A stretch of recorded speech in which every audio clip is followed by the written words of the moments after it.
Praise the lord. ప్రభువైన యేసుక్రీస్తు నామములో ఈ ఉదయకాలమందు మీ అందరికీ కూడా శుభములు తెలియజేస్తూ ఉన్నాను. ఈ ఉదయకాలమందు పరిశుద్ధ గ్రంథంలో ఆది కాండము 5వ అధ్యాయము 21వ వచనములో హానోకు అనే ఒక చక్కటి దేవుని బిడ్డ మనకు కనబడుతూ ఉన్నాడు. అతని గురించి మరలా మనకు బైబిల్లో హెబ్రీయులకు వ్రాసిన పత్రిక 11వ అధ్యాయము 5వ వచనములో ఏముంది అంటే, విశ్వాసమును బట్టి హానోకు మరణము చూడకుండానట్లు కొనిపోబడిను. అతడు కొనిపోబడుటకు ముందు దేవునికి ఇష్టుడై ఉండినని సాక్ష్యము పొందెను. కాగా దేవుడు అతనిని కొనిపోయిను గనుక అతడు కనబడలేదు అనే మాటలు. అతడు చనిపోకుండానే ప్రభు యొద్దకు వెళ్ళిపోయాడట. చాలా ఆశ్చర్యంగా ఉంది కదా ఈ మాటలు వింటూ ఉంటే. అతడు 65 సంవత్సరాల వయసులో మెతూషాలను కనెను. అతడు ఆ కనిన తర్వాత 300 సంవత్సరాలు దేవునితో కూడా నడిచెను. అతను జీవించిన సంవత్సరాలు 365. 65 ప్రక్కన పెడితే 300 సంవత్సరాలు దేవునితో కూడా నడిచెను. సహజంగా మనం ఒక 2 ఏళ్ళు ఏకదాటిగా సంఘ సహవాసం కలిగి ఉంటాం. ఒక 5 ఏళ్ళు లేదా ఒక 10 ఏళ్ళు సంఘ సహవాసం కలిగి ఉంటాం.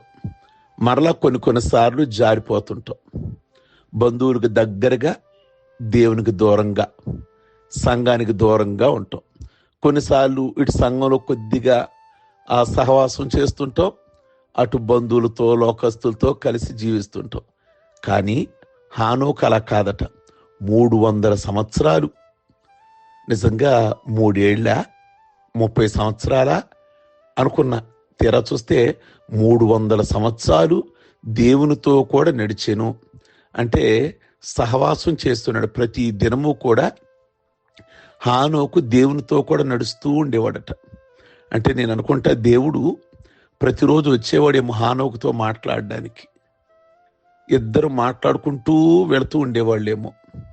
అయితే ఓ రోజు హానోకు మరణం లేకుండానే దేవుని యొద్దకు వెళ్ళిపోయాడట. డైరెక్ట్గా దేవుని దగ్గరికి వెళ్ళిపోయాడు. ఈ లోకంలో మరణం లేకుండా వెళ్ళిపోయిన వాళ్ళు దేవుడి దగ్గరికి ఇద్దరే. ఒకటి హానోకు, రెండోది ప్రవక్త అయిన ఏలియా. వీళ్ళిద్దరికీ మరణం లేదు. మరణం లేకుండానే డైరెక్ట్గా పరలోకానికి వెళ్ళిపోయారు. ఇక యేసుక్రీస్తు అంటారా, ఈ లోకంలో మరణించాడు, 3వ దినాన్ని తిరిగి లేచాడు, 40 దినాలు కనబడ్డాడు, ఆ తర్వాత అందరూ చూస్తుండగానే పరలోకానికి వెళ్ళాడు. హానోకు పరలోకానికి వెళ్ళాడు, అలాగే ఏలియా కూడా చూస్తుండగానే వెళ్ళాడు, యేసయ్య కూడా శిష్యులు చూస్తుండగానే పరలోకానికి వెళ్ళారు. మనం కూడా ఒక రోజు ప్రభు మధ్యాకాశానికి వచ్చినప్పుడు అందరూ చూస్తుండగా హానోకు ఎలా వెళ్ళిపోయాడో, అందరూ చూస్తుండగా ఏలియా పరలోకానికి ఎలా వెళ్ళిపోయాడో, అందరూ చూస్తుండగా శిష్యులందరూ చూస్తుండగా ఒలివల కొండ మీద నుండి యేసయ్య ఎలా వెళ్ళిపోయారో మనం కూడా ఒకరోజు అలాగే వెళ్ళిపోతాం. కానీ మనము ఆయన మధ్యాకాశానికి వచ్చే వరకు కూడా హానోకులాగా దేవునితో కూడా నడుస్తూ ఉండాలి.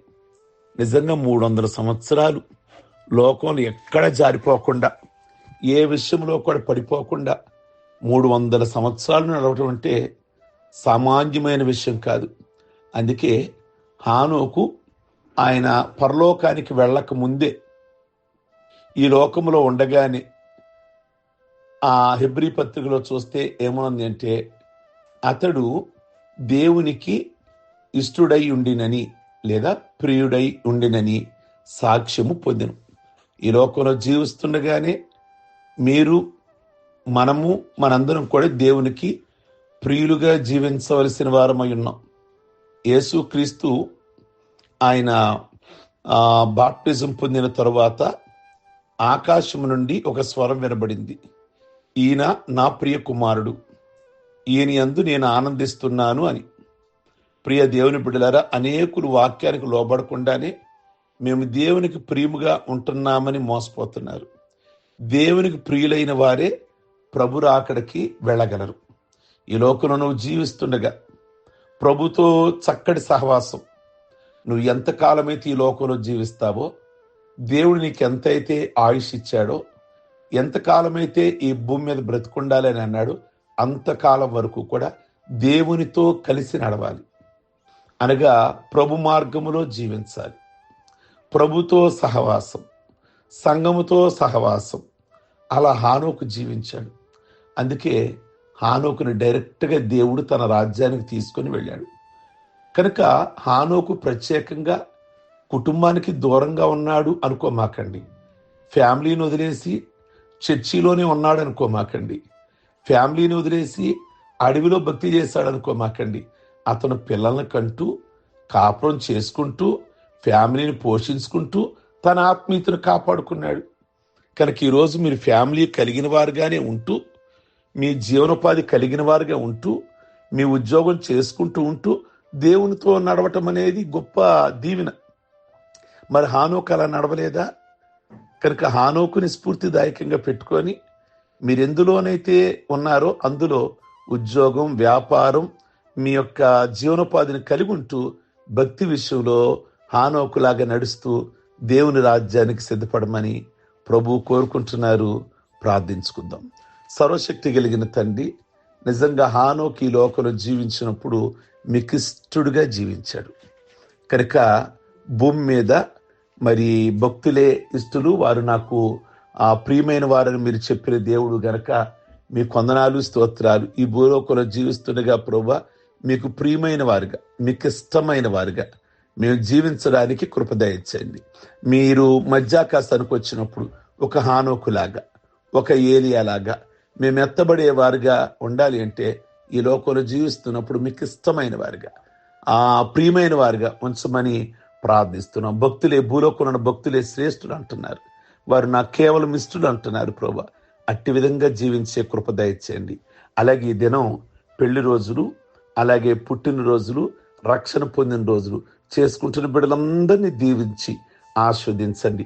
వారి మార్గాలలో, వారి ప్రయాణాలలో భద్రత, క్షేమము అనుగ్రహించి వారికి కలిగిన ప్రతిబంధకాలన్నీ విడిపించి మేలు చేయమని యేసు పరిశుద్ధ నామములో అడుగుచున్నాం తండ్రి. ఆమేన్. God bless you. ఈ ఉదయకాలం మీ అందరికీ కూడా శుభం కలుగును గాక.